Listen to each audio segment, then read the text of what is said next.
It took me a long time to start to see that actually this is not true safety and it's not true freedom, that actually it's a trap to feel like you need to acquire and accumulate wealth and sort of build up your own fortress as a defense against the world.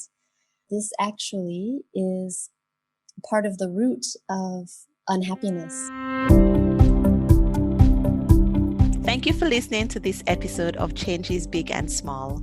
This is your host, Damian. Each week, I interview guests or share research to help you make changes in your own life. This season, the focus is on living a life of purpose and with intention. Today, I'm speaking with Wendy May. Wendy May is a purpose coach, conscious leadership consultant, author, and speaker on regenerative purpose.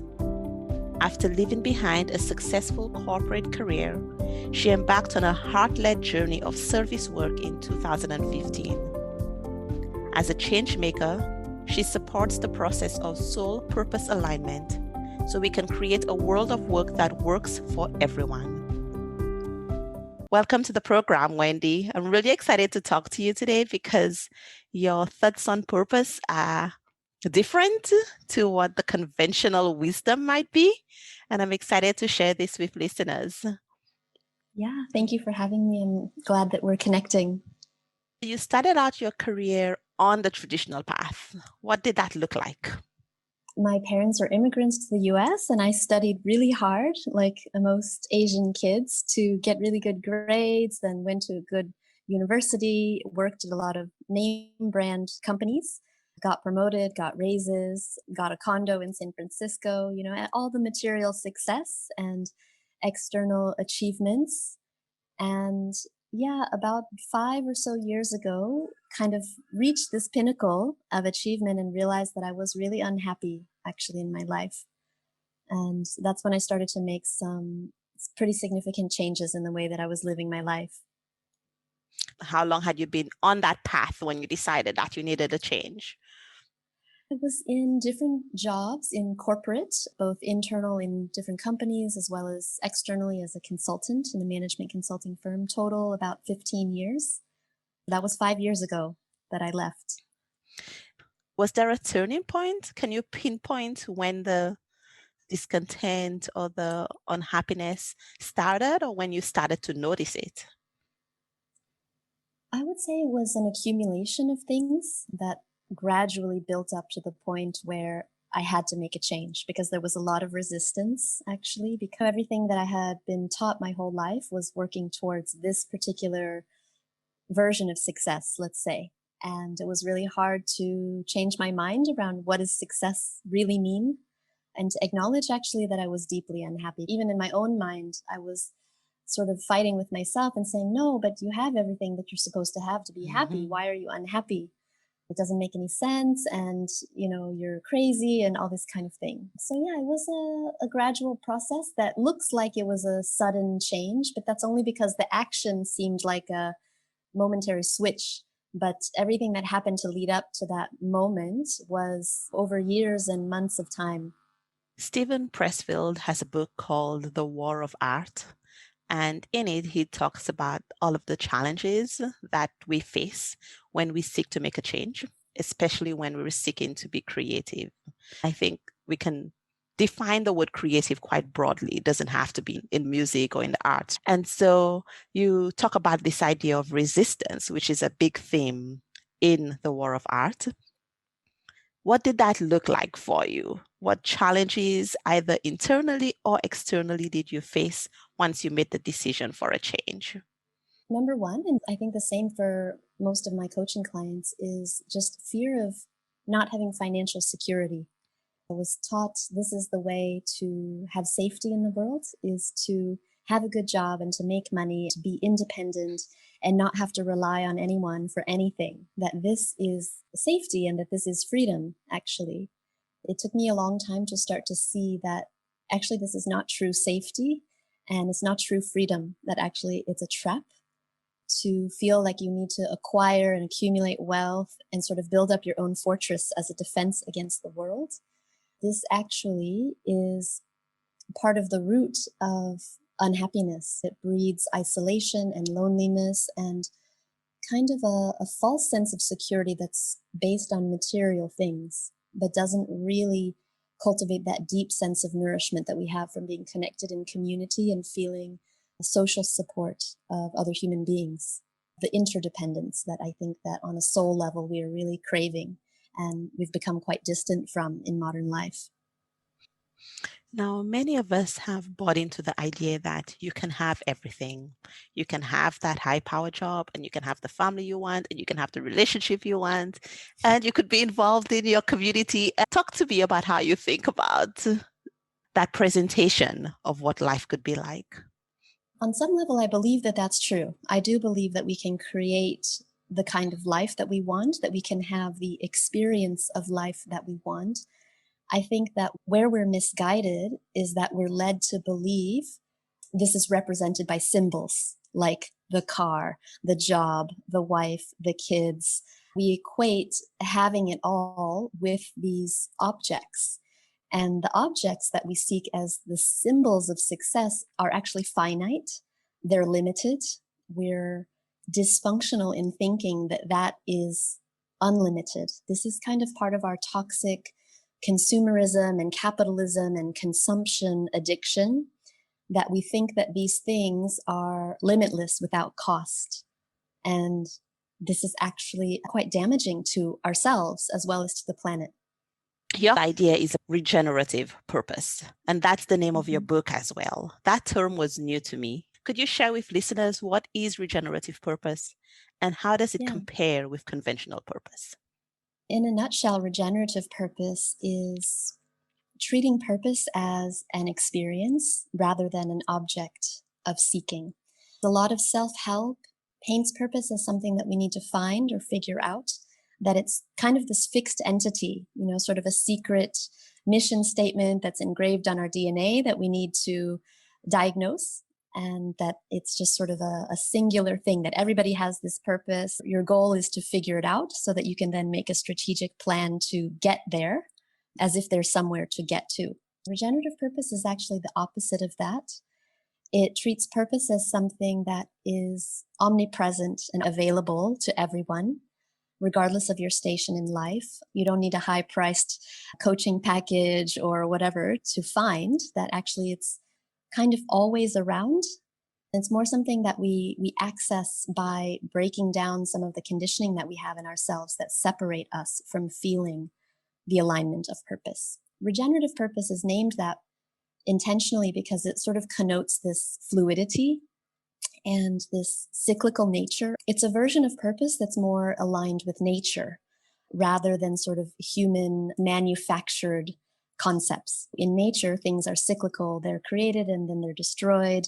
It's different than thinking about purpose as something that I need to do, that I need to make happen from an ego-centered perspective. It changes into something that we're able to just access by connecting to being part of something bigger than ourselves, by tapping into this flow of nature that we're part of, but maybe we're not so important in. It's not so much about me, but around recognizing that we're the nodes in a web and connecting to this interdependence and seeing that actually we're not doing anything of significance on our own, that we are supporting others and we're supported by others in this web of interdependence all the time. As I'm listening to you speak, it sounds like you need to be part of something. You need to find something, some community that connects to you. What does that look like? I can imagine listeners thinking, is this something intrinsic to me? Is this something that I need to be observant of the world to see where am I needed? What does that look like? In my book, Regenerative Purpose, I talk about what I call the 4 core purpose qualities. So to me, these are ways of being in the world that allow us to connect to that feeling of being on purpose. And I think that when we say we're looking for purpose or we want to have purpose in our lives, what we're really seeking is an experience of being alive and being aligned. It's not so much about having a business plan or a project plan or some concept that I can brand and put on a business card. It's not really about that. And so the way for me to access regenerative purpose is to work on these qualities in myself that are actually kind of an unlearning. It's an unlearning of the conditioning that we've been trained in our whole lives to go with the plan and feed a system, to kind of get freedom from that so that we can feel better in ourselves. And those qualities, I would just mention them briefly: authenticity, attunement. So that's where we talk about this deep listening and being open to feedback from the world and being in conversation and co-creation. So authenticity, attunement, responsiveness. And responsiveness is distinct from reactivity or responsibility even. Responsiveness being that ability to choose direction and to take action from a place of presence and from love, not from obligations, expectation, or societally imposed expectations. The final one is about receptivity. It completes the cycle because it's what nourishes us and brings us sustenance to make this whole process sustainable. There needs to be a give and a take. But receptivity is also much more than just material support and financial support. Receptivity is also being part of this web and receiving guidance and signals from other people, synchronistic meetings, different signs that we're getting from our environment, the feedback that we get from the world about direction, about focus, and where we're needed.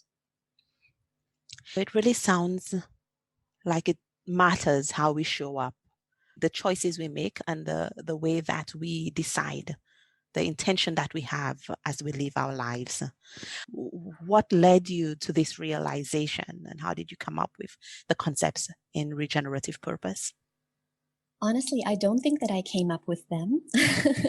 It's a repackaging of, I think, ancient wisdom.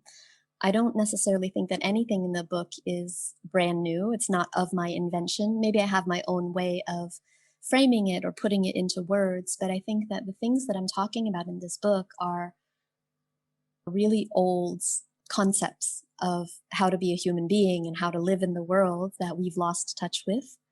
So in a sense, I would say there's nothing new in it. In terms of how it came to me, I would say it's my experience. It's also the experience of my clients that I've been working with around purpose over the last 5 years. To be honest, when I first started doing that work, I didn't even realize it was about purpose. It was in the beginning just about my own life transition and my own changes that I had made in my career. And I had people reaching out to me saying, "Hey, you've seemed to have shifted and you're much happier now. I want some of that. Can you help me?"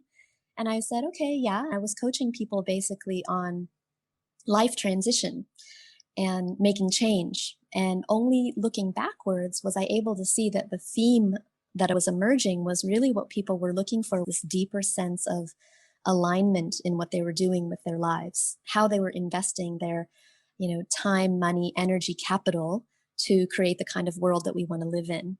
I put this term purpose on it. Of course, we can understand it in a lot of different ways, but that's effectively what it was about. And the idea for the book came, similar to my own life change, I think came in drips and drops over time, entered my awareness, entered my consciousness in different insights over time, and then eventually became a book without me ever setting out in the beginning with the intention of writing a book. I think that listeners can really apply this to their own life in terms of finding the patterns, seeing the patterns that are helping them be happy and the patterns that are really more destructive forces or more negative forces in their life. And so if we are open to being able to see the feedback we're getting from life, as you said, there are so many lessons that we can learn. One book that a friend recommended to me that I started recently is a book on scanners. I don't remember the author, but it basically talks about how the world tells us we need to make a choice and we need to do one thing and focus everything on that one thing. And really, there is another way that we can explore the breadth of our interests and we can have a variety of different experiences. And so as you talk, it's making me think of this too, that it doesn't have to be the purpose. It can be purpose in the things that we do, or it can also be our purpose that changes over time. Absolutely. Purpose to me is multidimensional. It's something that takes many different forms. We tend to focus on the form when we ask somebody, what is your purpose?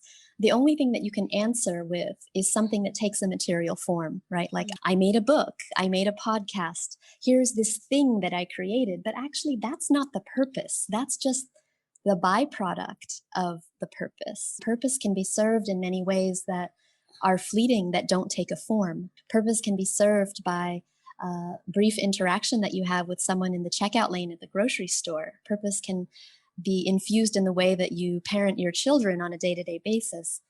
Purpose can be where you choose to shop and spend your money. Everything like that is purpose, because it's all different ways that we intentionally invest our time, money, energy, all the different currency that we have access to influence our reality. The choices that we make around that, all of that is purpose.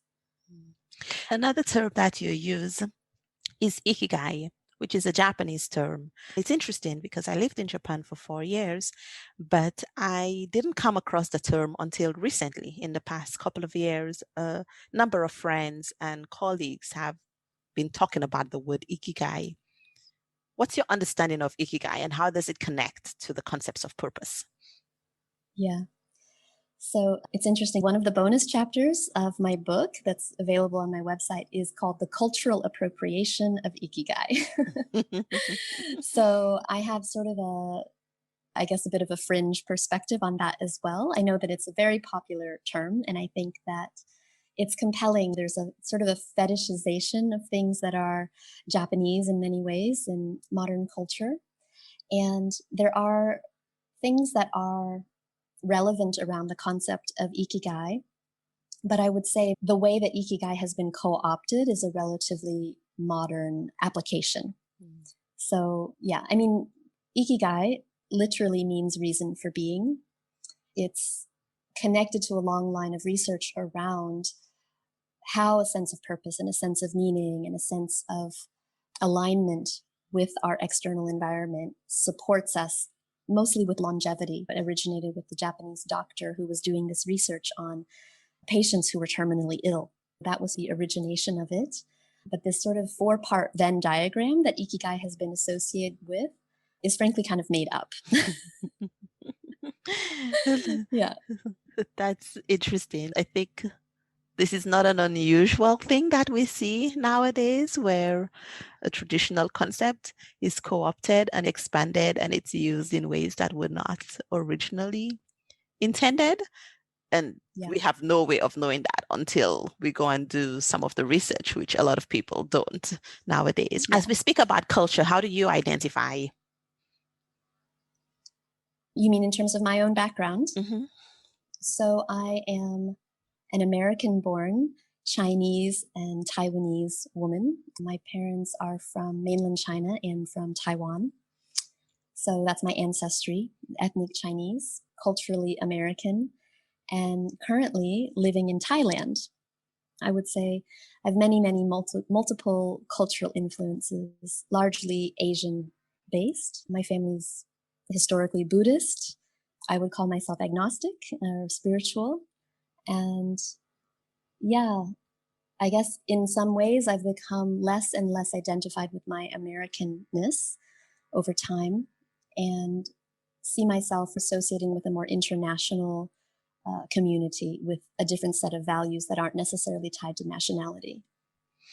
Yeah, one of my favorite quotes is, "The world is one country and mankind its citizens." And I, as a person who's lived in multiple countries around the world and who now lives in the Czech Republic as an immigrant, that really resonates with me.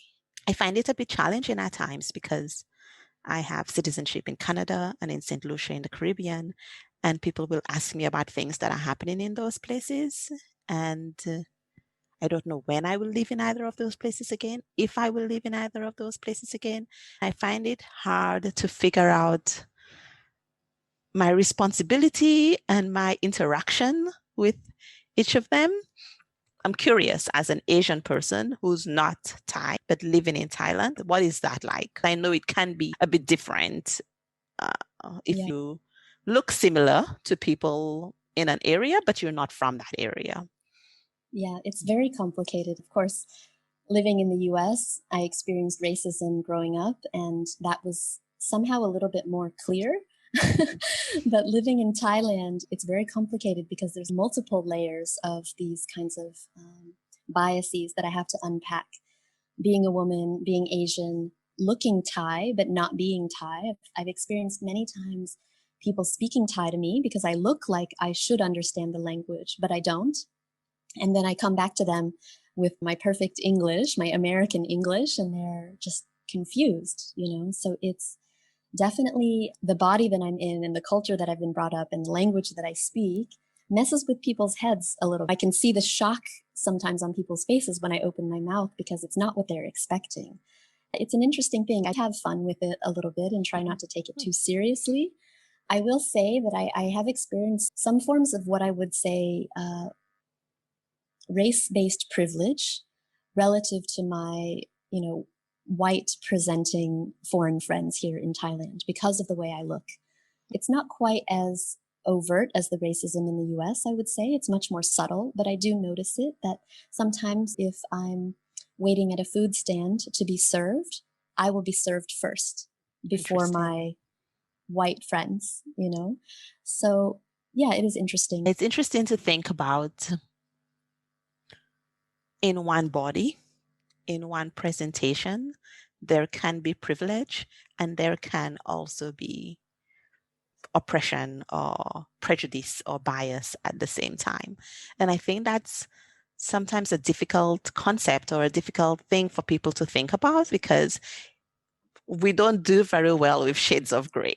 The privilege is multifaceted. I think that we all are more privileged in some ways and less privileged in other ways. And also it's contextual. As I was just sharing this story with you, I was thinking the whole privilege matrix for me changes based on where I am in the world. So yeah, it's also something that's very contextual. Mm-hmm.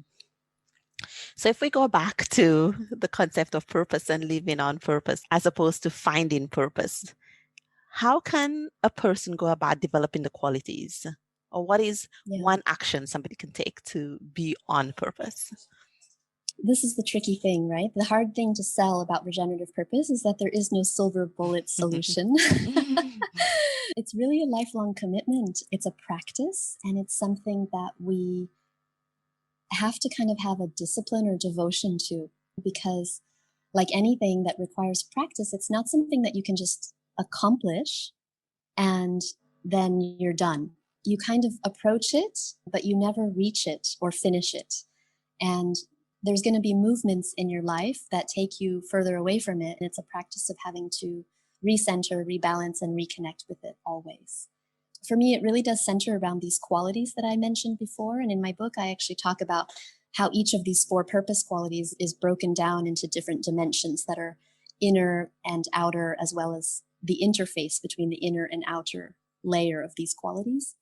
I talk about different practices that are associated with all of these different types of qualities. There's no simple or brief way to express it. It's just there's many different things that we can do to connect with authenticity and attunement and responsiveness and receptivity. And it's also an awareness about how most of the world, the way that it's set up, is going to block us from those qualities or prevent us from accessing those qualities, because that's kind of the default culture that we live in right now. So it takes a lot of discipline and devotion to really cultivate these qualities in ourselves and to remain faithful to that, even when external pressures would push us in a different direction. When you talk to people about regenerative purpose or when you coach your clients, do you ever find that this concept brings up any anxiety for people? Because I think in some level when we see, okay, there is the signpost, I'm going to that signpost, and when I get there, yay. But now we're saying it can shift, it can change, it looks different at different times. Yeah. What's the reaction? It's actually the opposite. Most of the time when I'm talking to people about regenerative purpose and they really get it for the first time, generally what people experience is a sense of relaxation and a sense of ease, because the traditional variety of purpose, the conventional approach to purpose, is so objectifying and is goal oriented. That is what creates this anxiety and this stress and this almost shame around not having your purpose or knowing what it is.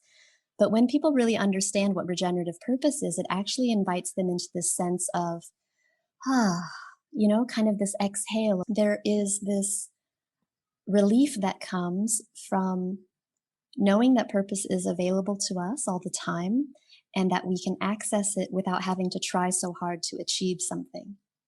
This is making me think that whatever you're doing, maybe there are a few exceptions, but in most cases, you can actually find the purpose or find a purpose in what you're doing as opposed to looking for the purpose that you're going to be living.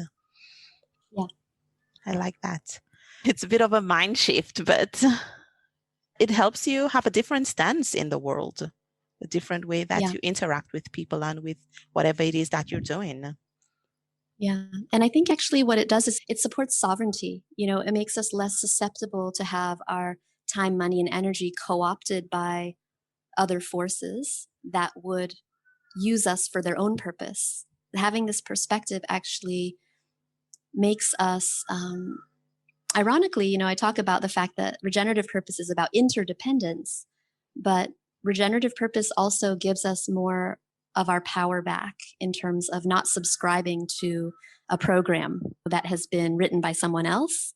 It gives us more authorship, I would say, over our lives and more intentionality around how we want our lives to be used as a force of good and a force of change in the world. If people are looking for your book, they will notice that they can't find it on Amazon. Yes. Tell me about that decision. And does it connect in some way to the concepts of purpose? Yeah, absolutely. I launched my book on Amazon originally, and a few months later decided to remove it from Amazon because I realized actually that Amazon as a company, the way that they operate and the way that they interact and reward and report data to their authors, the independent published authors, is not aligned with my values. Once I had this realization, it would have been hypocritical for me to continue to sell my book on their platform. So it was very much a regenerative purpose move for me to remove my book. This is one of these things where, we can see how we start to change the world with the small actions that we take, the small acts of rebellion. Many people said to me, wow, it's not a very smart move to remove your book from Amazon. And I said, but if selling my book on Amazon is actually antithetical to the principles of what I'm communicating in the book, then I'm not even living regenerative purpose myself. And then I'm a fraud. What point is there in that? Even if I sell a few more books, it's not worth it to me. I'm out of integrity. So this was the reason why I took my book off of Amazon, and you can only find it on my own website. But of course, the nature of the way Amazon works, you can actually still buy the book on Amazon because Amazon has been able to procure the book through third-party publishers and things like that. So they do have it on Amazon, but I'm not selling it on Amazon. So this is the thing, that it seems like a minor thing, but to me, it's a big deal. Yes. And I guess the whole idea is making the choices, doing the things that feel right for you. And sometimes it's very easy for us to rationalize the decisions we want to make anyway. Like when we feel this struggle, this cognitive dissonance, one approach is all of the rationalizations that we can make. So I think it's a very interesting challenge to ourselves to consider, where are we not living with authenticity? Where are we making excuses that we could identify if we were being honest? Yeah.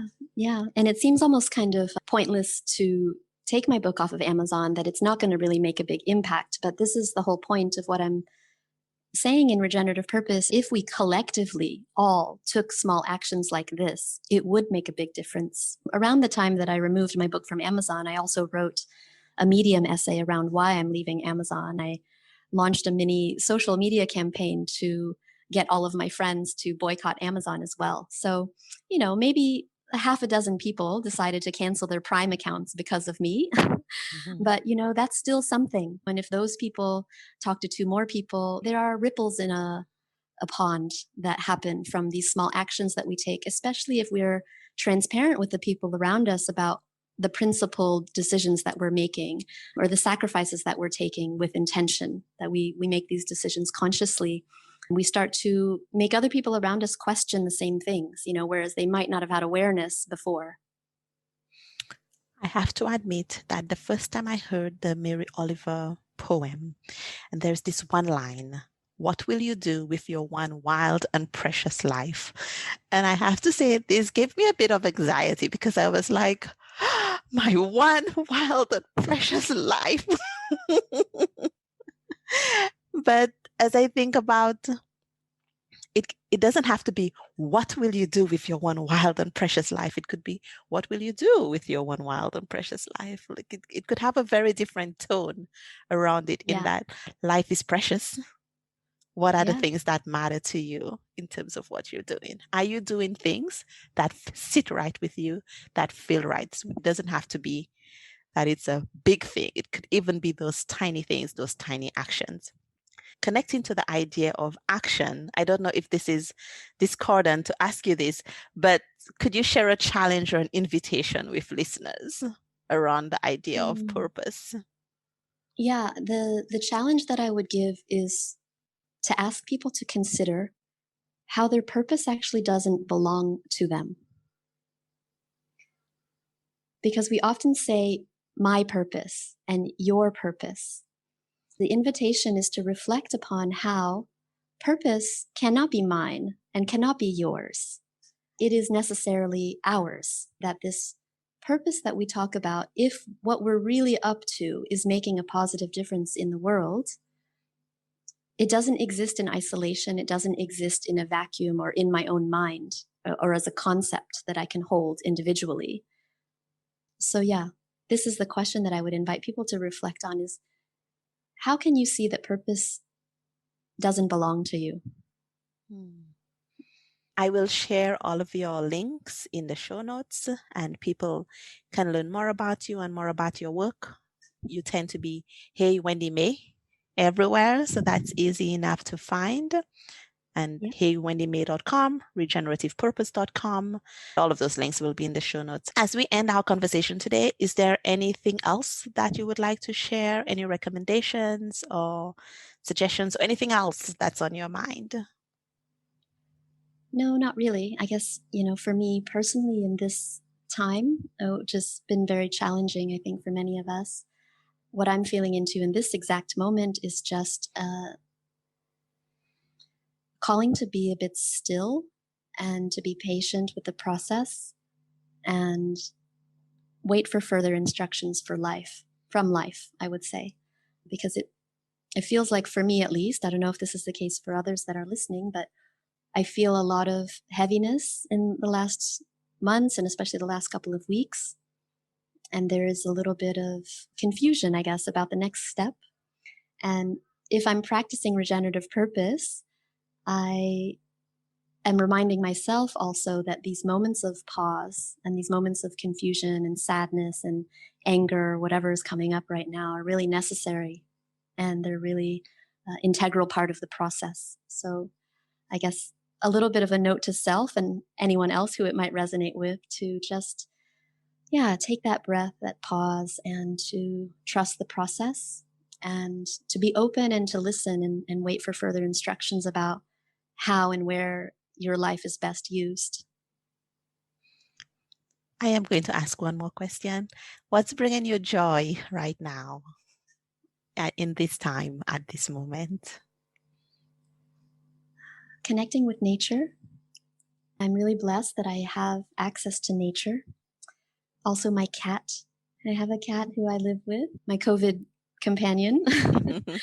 So I'm very grateful to have a cat for cuddles and dance. I would say dance is my go-to, when I feel like I'm too caught up in my mind process and stories and sort of doomsday scenarios or whatever. I just get into my body and I dance, and I always sweat and move, and then I feel better afterwards. Yeah. Nice. Yes, I used to start the day with dancing a Zumba song or something. I've kind of gotten out of the habit of it recently, but it's definitely something that I want to go back to because my friends always say, oh, when you dance, you smile. And what a great way to start the day, right? Is there any particular Yeah. type of dance you practice, or is it free form or? It's pretty freestyle. When I've taken dance classes, I like to take hip hop classes or dance hall classes, but I can enjoy dancing to almost any kind of music. I hope you've been inspired by this episode of Changes Big and Small. I invite you to leave a 5-star review for the podcast for any of the episodes that you truly enjoyed. You can leave the review wherever you listen to Changes Big and Small. Every week, I share additional resources in the Changes Big and Small Facebook community. Come join us and invite a friend that you think will also benefit from encouragement and support. Remember, change begins with one small step. Have a great week.